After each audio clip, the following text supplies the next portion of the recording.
Hello friend, स्वागत है आपके अपने यूट्यूब चैनल आद्या स्टडी एकेडमी में। आज की इस क्लास में हम एमपी पुलिस कांस्टेबल के GK, GS, science, MP GK और कुछ करंट अफेयर के प्रश्नों को लेकर आए हैं। ये हमारी मैराथन क्लास की सीरीज चल रही है। आज की जो मैराथन क्लास है वो 8वें नंबर की मैराथन क्लास है। आज की इस क्लास में हम आपके 4 नवंबर के जो एमपी पुलिस कांस्टेबल के एग्ज़ाम हुआ है, 4 नवंबर के एग्ज़ाम में आए प्रश्नों के आधार पर प्रश्न लेकर आए हैं। तो जिनका भी आगे एग्ज़ाम है, आप इस क्लास में लास्ट तक जरूर बने रहें। ये प्रश्न आपके एग्जाम के लिए काफ़ी हेल्पफुल रहेंगे। तो चलिए स्टार्ट करते हैं आज के सेशन को। देखते हैं पहला प्रश्न क्या है। निम्नलिखित में से कौन सी नदी रीवा में पूर्वा झरने का निर्माण करती है? तमस, विपुल, चचाई या फिर पार्वती? तो आंसर यहाँ पे क्या हो जाएगा? तमस नदी, या फिर इसको टोंस भी बोला जाता है। टोंस नदी ये क्या करती है? रीवा में पूर्वा झरने का निर्माण करती है। पूर्वा झरने की ऊंचाई कितनी है? 70 मीटर लगभग पूर्वा झरने की ऊंचाई है। अब दूसरा आ जाता है चचाई जलप्रपात। चचाई जलप्रपात क्या है? यह भी रीवा जिला में ही जो चचाई जलप्रपात है, कहाँ पे है? रीवा जिले में है। रीवा जिले में चचाई जलप्रपात है। और यह बना किस नदी पे है? तो चचाई जलप्रपात ये बीहड़ नदी पे बना है। और बीहड़ नदी ये तमस नदी की या टोंस नदी की सहायक नदी है। बीहड़ नदी किसकी सहायक है? टोंस नदी की सहायक नदी है। और इसकी ऊंचाई कितनी है? लगभग 130 मीटर है, या फिर अगर फीट में बात की जाए तो 426 फीट इसकी ऊंचाई है। ये एमपी के ऊंचे झरने में, चचाई जलप्रपात को एमपी के ऊंचे झरनों में गिना जाता है। अगला प्रश्न है, मैकाल पर्वत में उत्पन्न होने वाली नदियों के नाम बताइए। नर्मदा और ताप्ती, नर्मदा और सोन, सोन व कश्यप, या कावेरी व सिंधु? तो मैकाल पर्वत में उत्पन्न होने वाली नदियां कौन सी हैं? एक तो है नर्मदा और दूसरी है सोन। ये दोनों मैकाल पर्वत अमरकंटक से निकलती हैं। तो नर्मदा, सोन और एक और है, कौन सी? जोनहिला। ये तीनों नदियां अमरकंटक से निकलती हैं। कहाँ से निकलती हैं? अमरकंटक से। ये तीनों नदियां अमरकंटक से निकलती हैं। नर्मदा ये पश्चिम की ओर बहती है। जो नर्मदा है यह पश्चिम की ओर बहती है, पश्चिम की ओर बहती है और जाके अरब सागर में मिल जाती है। कहाँ पे? अरब सागर में मिलती है। जबकि जो सोन नदी है यह पूर्व की ओर बहती है। नर्मदा पश्चिम की ओर बहती है और सोन नदी पूर्व की ओर बहती है, और पूर्व की ओर बहते हुए जाके गंगा में मिल जाती है। कहाँ पे मिल जाती है? गंगा नदी में मिल जाती है। जो नर्मदा अमरकंटक है, ये दोनों अमरकंटक से निकलती हैं। तो जो अमरकंटक है नदियों का तटस्थ विभाजक, या फिर इसको वाटर शेड भी बोलते हैं। तो ये क्या है? वाटर शेड है। वाटर शेड या तट को विभाजित करने वाला क्या है? अमरकंटक। मैकाल पर्वत, ये जो मैकाल पर्वत की बात हुई है, मैकाल पर्वत क्या है? ये सतपुड़ा पर्वत का ही पूर्वी विस्तार है। सतपुड़ा पर्वत का पूर्वी विस्तार है। अगला प्रश्न है, थायरोक्सिन हार्मोन का मुख्य कार्य क्या है? रक्त में शर्करा की मात्रा को नियंत्रित करना, चयापचय की दर को नियंत्रित करना, यानी जो बेसल मेटाबॉलिक रेट है BMR को नियंत्रित करना, रक्तचाप को नियंत्रित करना, या रक्त का थक्का जमाना? तो सबसे पहले आप ऑप्शन काटिए। रक्त का थक्का जमाना तो इसका थायरोक्सिन हार्मोन का काम है ही नहीं। तो अब देखते हैं इसका आंसर क्या होगा। इसका आंसर होगा चयापचय की दर को नियंत्रित करना, यानी BMR को कंट्रोल करना।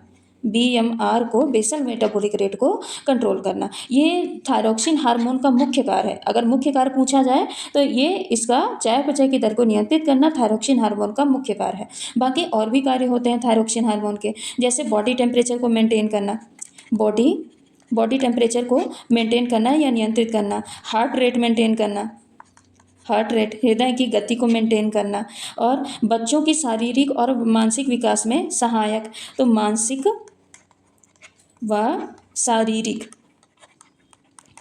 विकास कराना, विकास किसके? बच्चों की मानसिक और शारीरिक विकास करना। साथ ही प्रोटीन, वसा, कार्बोहाइड्रेट के उपापचय को भी नियंत्रित करती है। चाहे वो प्रोटीन, फैट है, कार्बोहाइड्रेट है, तो इनके उपापचय को नियंत्रित करती है। तंत्रिका तंत्र में के विकास में भी ये महत्वपूर्ण योगदान रहता है किसका? थायरोक्सिन हार्मोन का। और ये शरीर के अंगों के कार्य करने के में, मतलब सक्रिय रखने में, अगर शरीर के अंग हैं तो उनको कार्य करने के लिए सक्रिय रखने में यह मदद करती है। तो यानी अंगों को सक्रिय रखने में। सक्रिय रखने में थायरोक्सिन हार्मोन मदद करता है। तो ये थायरोक्सिन हार्मोन के कार्य हैं body temperature, heart rate maintain करना, बच्चों में मानसिक और शारीरिक यानी फिजिकल और मेंटल ग्रोथ कराना, और प्रोटीन, फैट और कार्बोहाइड्रेट का उपापचय में सहायता करना, तंत्रिका तंत्र के विकास में महत्वपूर्ण योगदान होता है, और ये अंगों को एक्टिव रखने का कार्य करने के लिए एक्टिव रखने का कार्य करती है। अगला प्रश्न है, दूरदृष्टि दोष की सुधार के लिए किस प्रकार के लेंस का उपयोग किया जाता है, प्रयोग किया जाता है?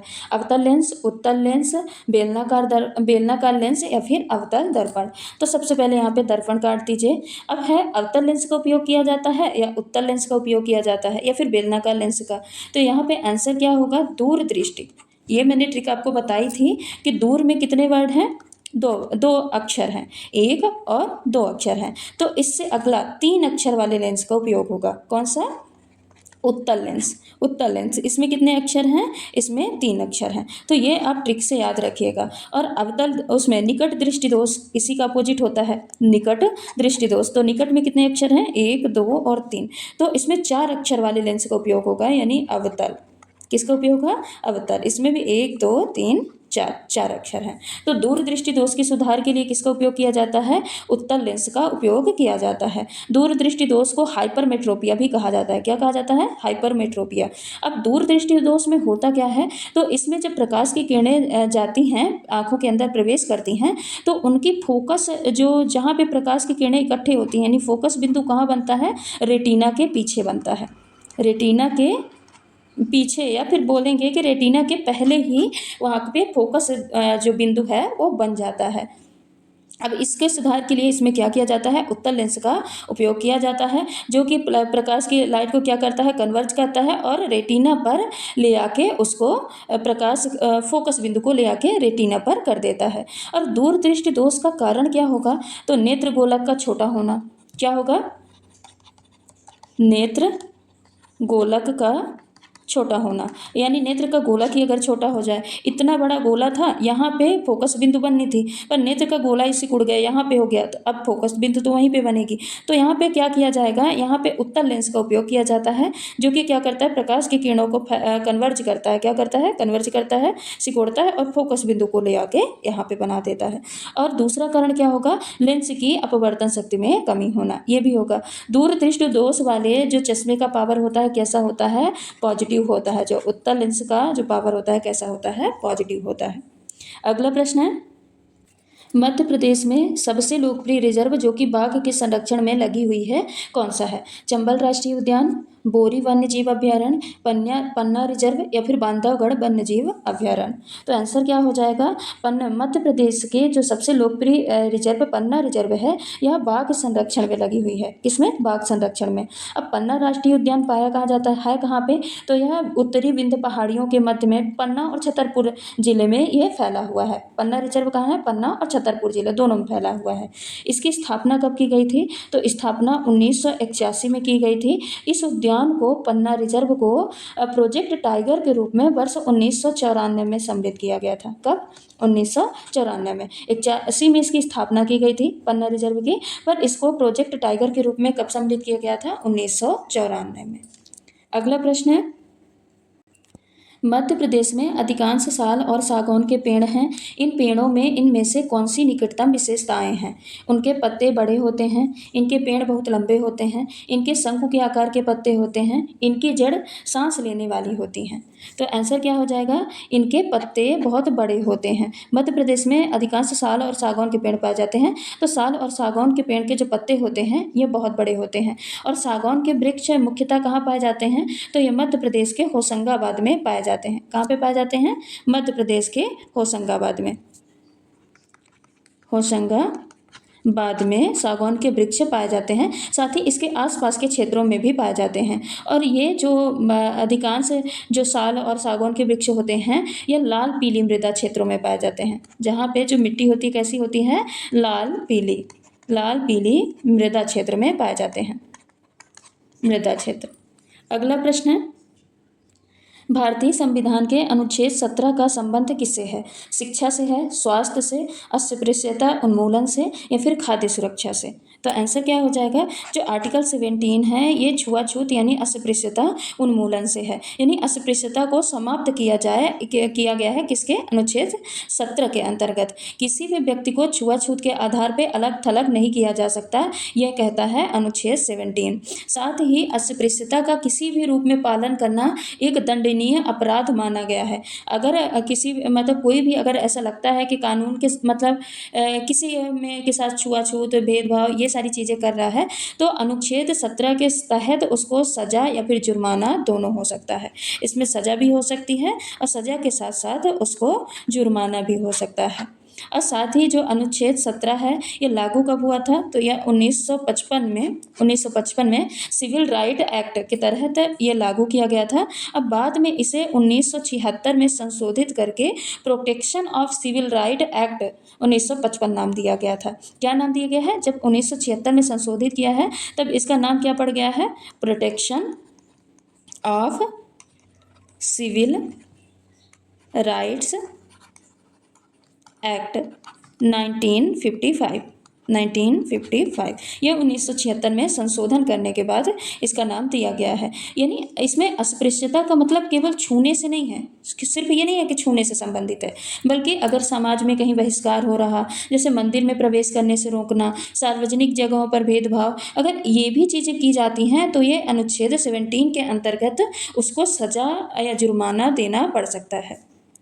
अगला प्रश्न है, राष्ट्रीय मानव अधिकार आयोग के अध्यक्ष एवं सदस्यों की नियुक्ति समिति में निम्न में से कौन सा सदस्य नहीं होता है। यानी जो राष्ट्रीय मानव अधिकार आयोग है इनके अध्यक्ष और सदस्यों की नियुक्ति कौन करता है। अगर हम ये देख लें कौन से सदस्य होते हैं तो नहीं वाला पता चल जाएगा। तो कौन कौन से सदस्य होते हैं, उसमें लोकसभा के अध्यक्ष होते हैं, लोकसभा के अध्यक्ष रहते हैं, और साथ ही प्रधानमंत्री रहते हैं, प्रधानमंत्री लोकसभा के अध्यक्ष रहते हैं, लोकसभा के विपक्ष नेता और राज्यसभा के विपक्ष नेता ये दोनों भी रहते हैं, और साथ ही उसमें और कौन रहते हैं, गृह मंत्री रहते हैं।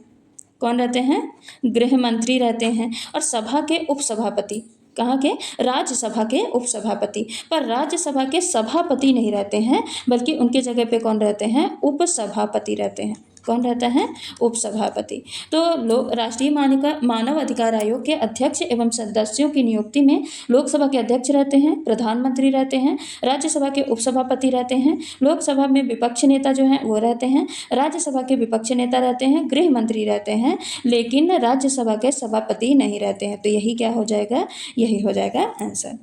अगला प्रश्न है, फोकस दूरी 25 सेंटीमीटर वाले लेंस की शक्ति कितनी होगी, +4 dioptre, -4 dioptre, D -4 dioptre, +0.25 dioptre, या फिर -0.25 डायोप्टर। तो इसमें क्या होगा, जो फोकस दूरी कितनी दी है, F = दी है 25 सेंटीमीटर।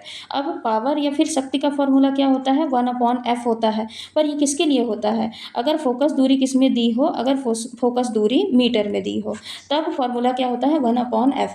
पर अगर फोकस दूरी सेंटीमीटर में दी है तो फॉर्मूला क्या हो जाएगा, 100/f। क्या हो जाएगा, 100/f हो जाएगा। कब, जब फोकस दूरी किस में दी हो, फोकस दूरी सेंटीमीटर में दी हो। तो यहाँ पे फोकस दूरी क्या दी है, सेंटीमीटर में दी है, तो हमको ये वाला फॉर्मूला पुटअप करना है और पावर निकालने हैं। तो पावर कितना हो जाएगा, 100, और फोकस दूरी कितनी दी है, 25 सेंटीमीटर, यानी आंसर क्या हो जाएगा, +4 डायोप्टर। क्या हो जाएगा, +4 डायोप्टर। अगला प्रश्न है, कौन निम्न में से कौन सा स्थान कुंभ मेले के आयोजन स्थल में शामिल नहीं है, प्रयागराज, उज्जैन, हरिद्वार या फिर वाराणसी। तो प्रयागराज में कुंभ मेला लगाया जाता है, उज्जैन में भी कुंभ मेला लगता है, हरिद्वार में भी कुंभ मेले का आयोजन किया जाता है, जबकि वाराणसी में कुंभ मेले का आयोजन नहीं किया जाता। तो आंसर क्या हो जाएगा यहाँ पे, वाराणसी। अगला प्रश्न है, कृष्णा गोदावरी लिंक परियोजना मुख्य रूप से किस उद्देश्य से बनाई गई है, नहर निर्माण के उद्देश्य से, या विद्युत उत्पादन के उद्देश्य से, या फिर जल संचयन एवं सिंचाई के उद्देश्य से, या फिर परिवहन के उद्देश्य से। तो कृष्णा गोदावरी लिंक परियोजना, सबसे पहले ये आपको समझना है कि ये लिंक परियोजना होता क्या है। तो ये एक प्रकार का क्या होता है, अंतर नदी लिंक परियोजना है। क्या है, अंतर नदी लिंक परियोजना है। इसमें क्या किया जाता है अंतर नदी लिंक परियोजना में? तो इसमें एक नदी के बेसिन से दूसरे नदी के बेसिन में पानी स्थानांतरित किया जाता है। एक नदी का बेसिन है तो इससे दूसरे नदी के बेसिन में पानी का स्थानांतरण किया जाता है। और इससे संबंधित कृष्णा गोदावरी लिंक परियोजना से कौन कौन से राज्य संबंधित है? तो इनसे आंध्र प्रदेश संबंधित है। एपी यानी अरुणाचल प्रदेश नहीं, क्या आंध्र प्रदेश संबंधित है, और साथ ही तेलंगाना। कौन? तेलंगाना। ये मुख्य रूप से कृष्णा गोदावरी लिंक परियोजना से संबंधित है। और साथ ही इसका उद्देश्य क्या है? तो इसका उद्देश्य है जल संचयन एवं सिंचाई करना। क्या? जल संचयन एवं सिंचाई। अगला प्रश्न है, इंदिरा गांधी नहर परियोजना किस नदी पर आधारित है? यमुना, सतलज, ब्यास या फिर गंगा? तो आंसर क्या हो जाएगा? इंदिरा गांधी नहर परियोजना यह सतलज नदी पर आधारित है। परियोजना का नाम क्या है? इंदिरा गांधी नहर परियोजना। और इसको पहले क्या कहा जाता था? इसका पुराना नाम है राजस्थान नहर परियोजना। राजस्थान नहर परियोजना। अब इसका पुराना नाम राजस्थान नहर परियोजना क्यों था? राजस्थान नहर परियोजना क्यों था? क्योंकि इसका मुख्य उद्देश्य था ही, इस परियोजना को बनाने का मुख्य उद्देश्य यही था कि राजस्थान के शुष्क और रेगिस्तानी क्षेत्रों में सिंचाई और पेयजल की पूर्ति कराई जाए। यानी राजस्थान में जो भी ड्राई प्लेसेस हैं, शुष्क हैं और रेगिस्तानी क्षेत्र हैं, वहाँ पे सिंचाई उपलब्ध कराया जाए और पेयजल उपलब्ध कराया जाए। क्या उपलब्ध कराया जाए? पेयजल की आपूर्ति करना। और इसको प्रारंभ कब किया गया था? तो इसको प्रारंभ 1958 में किया था। 1958 में इसको स्टार्ट किया गया था, यह स्टार्ट हुई थी। और इसका जो पहला चरण पूरा हुआ था वो कब हुआ था? 1983 में। 1983 में पहला चरण पूरा हुआ था। पहला चरण पूरा हुआ था। अगला प्रश्न है, भारत की राजभाषा किस अनुच्छेद से संबंधित है? अनुच्छेद 368, अनुच्छेद 343, अनुच्छेद 360 और अनुच्छेद 352। तो भारत की राजभाषा का प्रावधान किस में है? भारत की राजभाषा अनुच्छेद 343। क्या हो जाएगा? अनुच्छेद 343। अब 368 किससे संबंधित है? तो यह संविधान संशोधन की प्रक्रिया से संबंधित है। संविधान संशोधन की प्रक्रिया। अनुच्छेद 368 संविधान संशोधन की प्रक्रिया से संबंधित है। 360 ये वित्तीय आपातकाल से संबंधित है। किससे? वित्तीय आपातकाल या वित्तीय आपातकाल से संबंधित है। जबकि 352 है या राष्ट्रीय आपातकाल से संबंधित है। राष्ट्रीय आपातकाल। अगला प्रश्न है, अनुच्छेद 32 को किस नाम से जाना जाता है? शिक्षा का अधिकार, संवैधानिक उपचारों का अधिकार, धर्म की स्वतंत्रता का अधिकार या फिर संपत्ति का अधिकार? तो आंसर क्या हो जाएगा? जो अनुच्छेद 32 है यह संवैधानिक उपचारों के अधिकार से संबंधित है। किससे? संवैधानिक उपचार का अधिकार। और जबकि शिक्षा का अधिकार किस में आएगा? यह अनुच्छेद 29 और 30 में आएगा। अनुच्छेद 29 से 30 तक में आएगा। कौन सा? सांस्कृतिक और शैक्षिक अधिकार किस में आता है? अनुच्छेद 29 से 30 तक आता है। धर्म की स्वतंत्रता का अधिकार आता है अनुच्छेद 25 से लेकर 28 तक। 25 से 28 तक धर्म की स्वतंत्रता का अधिकार है। संपत्ति का अधिकार पहले था, अब इसको खत्म कर दिया गया है। समानता का अधिकार किस में आएगा? समानता का अधिकार आता है अनुच्छेद 14 से 18 तक। अनुच्छेद 14 से 18 तक आता है। और एक और रह गया स्वतंत्रता का अधिकार। कौन सा? स्वतंत्रता का अधिकार कब आएगा? अनुच्छेद 19 से अनुच्छेद 22 तक स्वतंत्रता का अधिकार है। और कौन सा रह गया? एक है शोषण के विरुद्ध अधिकार। कौन सा? 1, 2, 3, 4, 5 और एक और है शोषण के विरुद्ध अधिकार। शोषण के विरुद्ध अधिकार। तो शोषण के विरुद्ध अधिकार किस में आएगा? अनुच्छेद 23 से लेके अनुच्छेद 24 तक क्या आएगा? शोषण के विरुद्ध अधिकार। तो ये हमारे मौलिक अधिकार हैं जो कि अनुच्छेद 12 से लेके अनुच्छेद 35 तक होते हैं। अगला प्रश्न है, निम्न में से कौन सा नृत्य केवल महिलाओं द्वारा किया जाता है? राई, कर्मा, गौर या फिर लेसगोट नृत्य? तो कौन सा नृत्य केवल महिलाओं द्वारा किया जाता है? राई नृत्य। राई नृत्य यह मध्य प्रदेश के बुंदेलखंड क्षेत्र से संबंधित है। कहाँ से? बुंदेलखंड खंड, यह बुंदेलखंड क्षेत्र से संबंधित है और राई नृत्य को गोंड जनजाति द्वारा एवं बुंदेली महिलाओं द्वारा किया जाता है। किसके द्वारा? गोंड जनजाति जनजाति और बुंदेली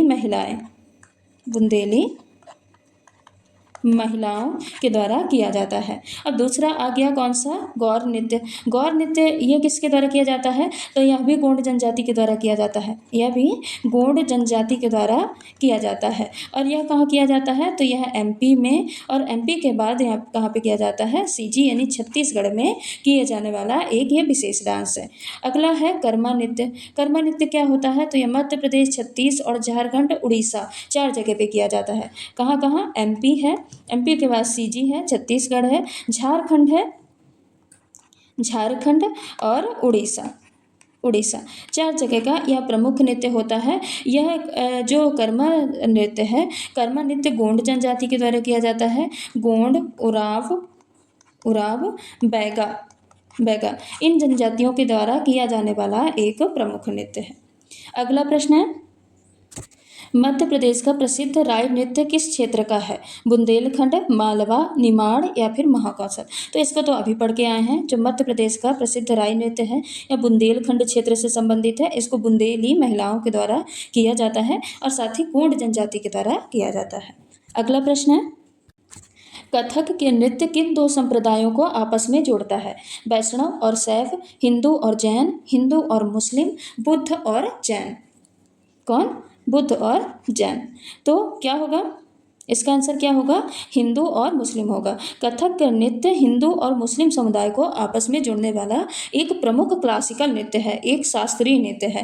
पहले जो कथक नृत्य था, पहले कहाँ पे किया जाता था? तो पहले कृष्ण के, और जो कृष्ण की कथा सुनाते थे और राम दरबार करते थे या राम भगवान की कथा सुनाते थे। तो पहले यह मंदिरों में किया जाता था। कृष्ण और राम की जो कथा सुनाने वाले कथाकार होते थे उनके द्वारा यह किया जाता था, इसीलिए इसका नाम क्या पड़ गया? कथक पड़ गया। पर बाद में मुगल काल में यह दरबारों तक पहुंचा, यानी दरबार में किया जाने लग गया। तो यहाँ पे कुछ मुस्लिम शैली की इसमें चीज़ें ऐड हुई, जैसे नजाकत है, मुजरा है, ठुमरी है, ये तत्व इसमें जुड़े। ठुमरी वगैरह, ठुमरी, नजाकत, सारी चीज़ें कहाँ से जुड़ी? मुस्लिम दरबार से जुड़ी। तो इसीलिए इसको क्या बोलते हैं? हिंदू और मुस्लिम समुदाय को आपस में जोड़ने वाला एक प्रमुख नृत्य कहा जाता है, क्योंकि यह हिंदू भक्ति परंपरा यानी कृष्ण भक्ति, कथा भाव इनसे जुड़ा, और मुस्लिम दरबारी परंपरा जैसे संगीत, नजाकत, ताल, अभिनय इनसे जुड़ा। इसीलिए इसको हिंदू और मुस्लिम समुदाय को आपस में जोड़ने वाला नृत्य कहा जाता है। अगला प्रश्न है, किस संविधान संशोधन द्वारा नगर निकाय को संवैधानिक दर्जा मिला? 42वां, 73वां, 74वां या फिर 91? तो आंसर क्या हो जाएगा? नगर निकाय को संवैधानिक दर्जा 74वें संविधान संशोधन के द्वारा मिला। अब ये 73वां संविधान संशोधन क्या है? तो यह 1992 में होने वाला। यह संविधान संशोधन हुआ कब? 1992 में हुआ। पर लागू कब किया गया? अगर लागू की बात की जाए तो लागू कब किया गया? तो यह 24 अप्रैल 1993 को लागू किया गया। यानी हुआ कब? 1992 में, और लागू कब किया गया? 24 अप्रैल 1993 में 73वां संविधान संशोधन। और इसका उद्देश्य क्या था? ग्राम पंचायतों को संवैधानिक दर्जा देना। ग्राम पंचायत को संवैधानिक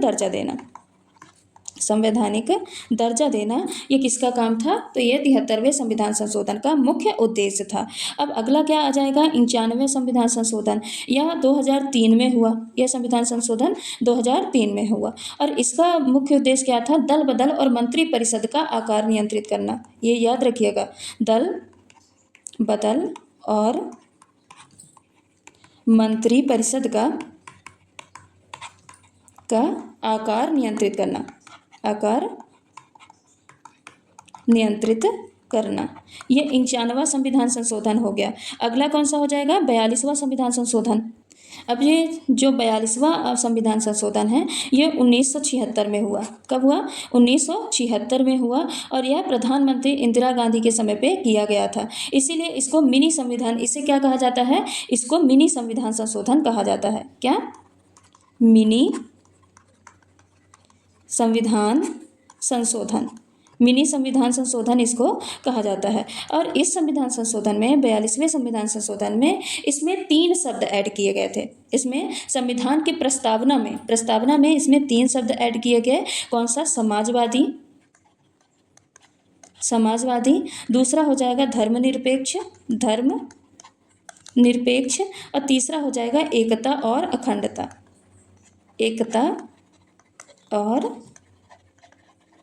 अखंडता। ये 3 शब्द 42वें संविधान संशोधन से संविधान की प्रस्तावना में ऐड किए गए हैं। अगला प्रश्न है 73वां संविधान संशोधन किससे संबंधित है? नगर निकाय, पंचायत व्यवस्था, न्यायपालिका सुधार या फिर चुनाव आयोग। तो इसको अभी हमने पढ़ा कि 73वां संविधान संशोधन कब हुआ? 1992 में हुआ और 24 अप्रैल 1993 को इसको लागू किया गया। और ये किससे संबंधित है? पंचायत व्यवस्था यानी ग्राम पंचायतों को संवैधानिक दर्जा प्रदान करना। ये इसका 73वें संविधान संशोधन का उद्देश्य है। अगला प्रश्न है भारत का राष्ट्रीय खेल दिवस किस खिलाड़ी की जयंती पर मनाया जाता है? सचिन तेंदुलकर, मेजर ध्यानचंद, मिल्खा सिंह या फिर लिएंडर पेस। तो आंसर क्या हो जाएगा? जो राष्ट्रीय खेल दिवस भारत का मनाया जाता है वो मेजर ध्यानचंद की जयंती पर मनाया जाता है। कब मनाया जाता है? 29 अगस्त। कब मनाया जाता है? 29 अगस्त को। अगला प्रश्न है बेसाल्ट भारत में किस पठार क्षेत्र में पाया जाता है? उत्तरी मैदान, दक्कन का पठार, थार मरुस्थल या फिर गंगा का दोआब। तो जो बेसाल्ट पाए जाते हैं, बेसाल्ट चट्टानें पाई जाती हैं, कहाँ पाई जाती हैं? दक्कन के पठार में पाई जाती हैं। अगला प्रश्न है खो खो में चेंजर किसे कहा जाता है? दौड़ने वाला खिलाड़ी, बैठा हुआ खिलाड़ी, पीछा करने वाला खिलाड़ी या फिर निर्णायक। तो खो खो से संबंधी आपका कल प्रश्न बहुत पूछे गए हैं। 4 नवंबर के आपके एग्जाम में एमपी पुलिस कांस्टेबल के खो खो खेल से संबंधित 2 प्रश्न आए थे। इसमें आंसर क्या हो जाएगा? खो खो में चेंजर किसे कहा जाता है? तो पीछा करने वाले खिलाड़ी को खो खो में चेंजर कहा जाता है। अगला प्रश्न है खो खो में टाइम अवधि कितनी होती है? 9-9 मिनट के 2 भाग, 10-10 मिनट के 2 भाग, 15-15 मिनट के 2 भाग या फिर 7-7 मिनट के 2 भाग। तो खो खो में टाइम अवधि कितनी होती है? 9-9 मिनट के 2 भाग होते हैं। अगला प्रश्न है भ्रूण को भोजन एवं ऑक्सीजन किसके माध्यम से प्राप्त होता है? नाभिनाल, गर्भनाल, प्लेसेंटा या फिर गर्भाशय की दीवारों के द्वारा। तो भ्रूण को पोषण, भोजन एवं ऑक्सीजन किसके माध्यम से प्राप्त होता है? प्लेसेंटा के माध्यम से प्राप्त होता है। आपके कल के एग्जाम में भ्रूण से भी संबंधित प्रश्न आए थे और भ्रूण के साथ साथ किससे? ब्रेन से संबंधित प्रश्न आए थे। और ये हम साइंस की बात कर रहे हैं और साइंस में किससे आया था? तो दर्पण और लेंस से प्रश्न आए थे। इस बार तो अभी लेंस से आया था और लेंस से उसमें जो लेंस की क्षमता है, लेंस की क्षमता से भी प्रश्न आए थे। क्षमता निकालने के लिए उसमें दिया था, तो क्षमता से भी प्रश्न आए हैं। इसलिए देखिए दर्पण और लेंस इसके प्रश्न हर शिफ्ट में पूछे गए हैं। जितना भी एग्जाम हुआ हर शिफ्ट में पूछे गए हैं। तो आपको लेंस और दर्पण तो याद रख के ही जाइएगा। और साथ ही इससे भ्रूण से या फिर यानी प्रजनन संबंधी प्रश्न आए थे। जो रिप्रोडक्टिव सिस्टम है इससे प्रश्न आए थे और ह्यूमन आई से भी प्रश्न पूछे जा चुके हैं आपके कांस्टेबल के एग्जाम में। तो ये कुछ इंपॉर्टेंट टॉपिक हैं, आप इनको जरूर पढ़ के जाइएगा। तो भ्रूण को भोजन एवं ऑक्सीजन किसके माध्यम से प्राप्त होता है? प्लेसेंटा के माध्यम से प्राप्त होता है।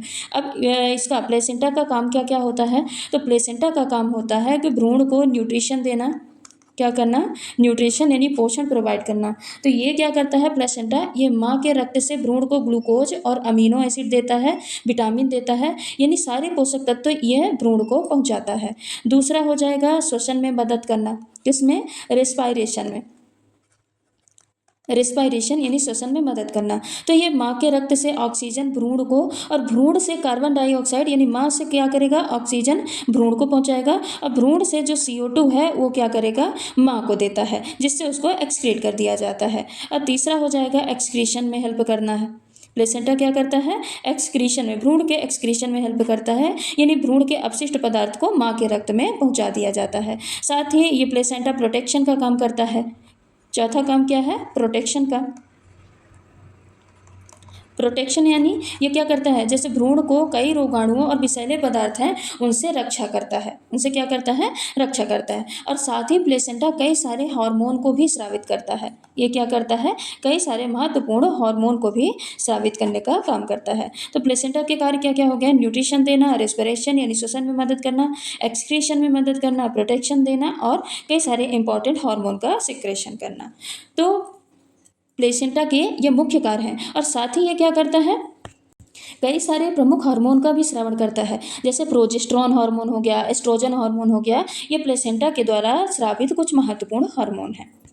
चलिए आज की क्लास को यहीं पे समाप्त करते हैं। मिलते हैं कल की क्लास में कुछ और नए महत्वपूर्ण प्रश्नों के साथ, साथ ही एग्जाम बेस्ड प्रश्नों के साथ। इस टाइम पे आप ये ध्यान रखिएगा, जैसे आपके एग्जाम में प्रश्न आ रहे हैं उसी पे आधारित आपको प्रश्न करना है, यानी उसी डायरेक्शन में चलना है। इस टाइम पे ये नहीं कि आप कुछ भी उठा के पढ़िए, कहीं से भी क्वेश्चन लगाइए। अगर आप ऐसे क्वेश्चन लगा रहे हैं तो क्वेश्चन तो आपको कहीं पे भी मिल जाएंगे, कितने भी मिल जाएंगे, पर आपको ऐसे क्वेश्चन इस टाइम पे सॉल्व करने हैं जो कि आपके एग्जाम में आ रहे हैं। जो टॉपिक आपके एग्जाम में पूछा जा रहा, आप उन टॉपिक के प्रश्नों को उठाइए, उन टॉपिक के प्रश्नों को सॉल्व करिए। जिस लैंग्वेज में पूछा जा रहा है, जैसे उसका लेवल रहा है, आप उस लेवल के प्रश्नों को सॉल्व करिए। तो अगर आप इस क्लासेस से जुड़े रहते हैं तो आपको बिल्कुल एग्जाम बेस्ड प्रश्न कराए जाएंगे। जैसे आपके एग्जाम में प्रश्न आ रहे हैं उसी आधार पर उससे रिलेट करके उससे उसके आसपास से आपको प्रश्न यहाँ पे कराए जाएंगे।